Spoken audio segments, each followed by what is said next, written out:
Hey guys, welcome back to another build tutorial from Empire Prints. Today we are making a Daemon Targaryen helmet. I am voicing over my original audio as the audio must have got corrupted. It sounds horrible, so that's why I'm voicing over for you guys right here.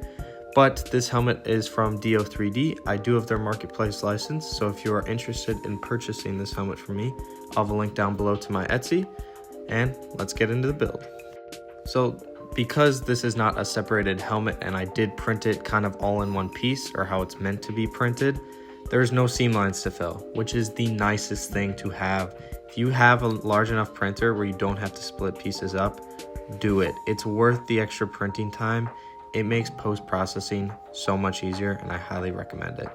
So we're going straight into sanding with 220 grit sandpaper. I am not using a mouse sander for this helmet, as I was a little worried that I might dim down these detail lines or the little bolts that are pre-printed into the helmet. So I just went in with the 220. It's slow, but the more time you put into this, the better result you're going to get. So just sand up the whole thing. You don't have to be too picky about the layer lines. We are going to be filling those in with some Bondo and acetone. After using 220 grit sandpaper, we're going to come in with our Bondo and acetone. I go for a very watery consistency, very easy to sand, and it dries almost instantly. And that's kind of the reason I like to do this, is not only does it dry right away so you can sand it down right away, you don't have to wait a couple hours like filler primer. It also doesn't gum up your sandpaper if you do want to sand it right away. But I normally give it around 5 minutes to dry just to get that nice cured consistency, so don't actually just rub off all of it when sanding. But this is a very efficient step if you don't want to dump loads and loads of filler primer, and I think it's a little bit cheaper than just dumping 2 to 3 cans on this, which realistically you probably won't need, but I just like to ensure that when I put my filler primer on, there's very minimal sanding left after this step. Now, before we continue sanding and filling, I just wanted to glue on the hair plume piece before we get into too much filler, because I was a little worried it wouldn't fit right later in the painting process, so I just wanted to glue it in now and sand it with the rest of the helmet. Once we have covered all our pieces in Bondo and acetone, we can move into our wet sanding. From this point forward, I'm only wet sanding using 400 grit sandpaper. You can use lower if you need to, if your layer lines or you have some more imperfections that just need a little bit of a higher grit. But from this standpoint, I can kind of just use 400 grit and get by just fine. You can sand down Bondo very, very quickly and very easily. Sand it down pretty rough, because I tend to actually miss spots if I don't go rough enough, and you might catch some drips or just some bumps that you might have missed. So go pretty aggressive on the sanding. It may look like you're just sanding right back down to the layer lines, but trust me, when you put that filler primer on, you're going to see all this filler paid off. After doing about 2 rounds of the Bondo acetone and then wet sanding down with 400 grit, we can move into our filler, and I'm just using some Rust-Oleum filler primer. This stuff works great and it dries pretty quickly. Once our filler primer is dried, we come in with some Bondo spot putty and just put it in all the problematic areas like the top of the dome or under the helmet. This is just to help those areas that need a little bit more filler. Then we're going to come in with some 400 grit wet sand, and we're going to wet sand all the pieces pretty aggressively. And you're pretty much just going to rinse, repeat the 400 grit wet sand, filler primer, until you're happy with the final product. For me, it took about 2 coats of filler primer and 400 grit wet sand before I was happy enough to paint it. So there's a couple different steps we have to do to get that black metal look that we see in House of the Dragon. And to start, our first layer of paint is just going to be some Ultra Matte Black by Rust-Oleum. This stuff is really, really good for what we're trying to do.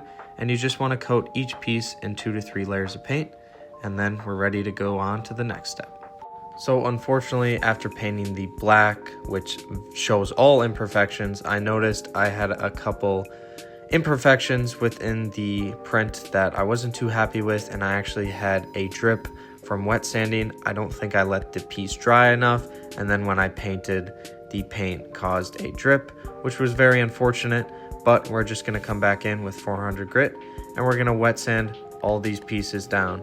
We want to get those imperfections out, so highlight the pieces if you have to where the imperfections are, because it is kind of hard to see once you start wet sanding where the imperfections are. So I'd highlight it with like a highlighter or a Sharpie, whatever works for you. Or if you just want to sand the whole part down like I did, you can do that as well.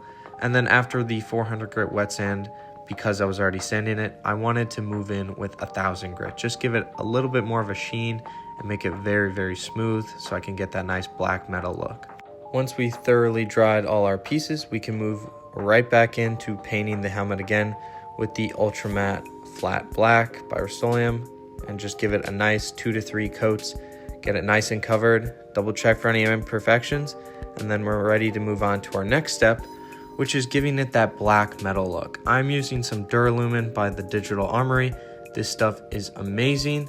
Normally apply this over a gloss black to get kind of a chrome effect, but for just this black metal look, we want to just very lightly dust this Duralumin, specifically over the edges, and it gives it that nice like silver blackish look that it's kind of wearing away in some of the highlighted areas. So really make sure to highlight those edges with the Duralumin and then just dust it over the rest so you get that really nice look to it, and it looks phenomenal.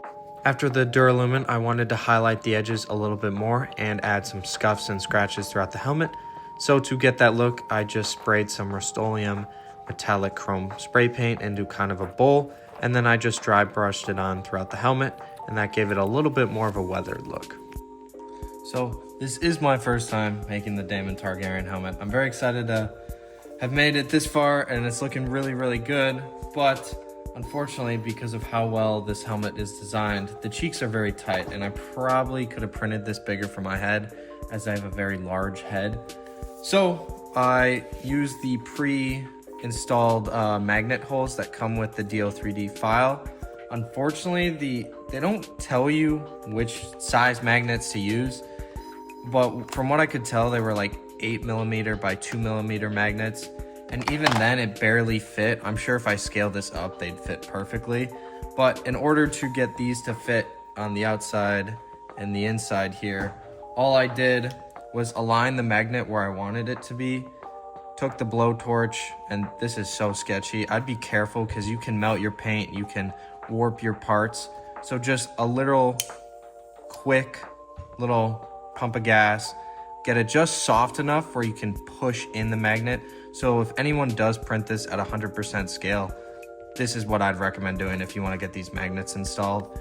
You can use elastic or Velcro. I just found the magnets are gonna look the best and hold the best for how I was gonna design it. I'm not too sure how I'd use elastic or Velcro. If you guys have any suggestions, leave them down in the comments. But I found the magnets to be the perfect hold, just like that. After installing the cheeks, I went on to adding on the wings, which have pre-printed installed little squares where the wings can kind of click into so you can get that perfect alignment. I just used some hot glue, but you can also use super glue for this step. And then unfortunately, I forgot to record me printing and painting these, but the eyes do come with the files, so I just printed them out and then painted them with some dark maroon paint, or you can get some fake plastic rubies off of Amazon to put them in the eye holes. Then to get the hair plume piece, I just bought some hair extensions off of Amazon, and I simply hot glued them straight into the plume piece on the back of the helmet, and this helmet was all ready to be shown off.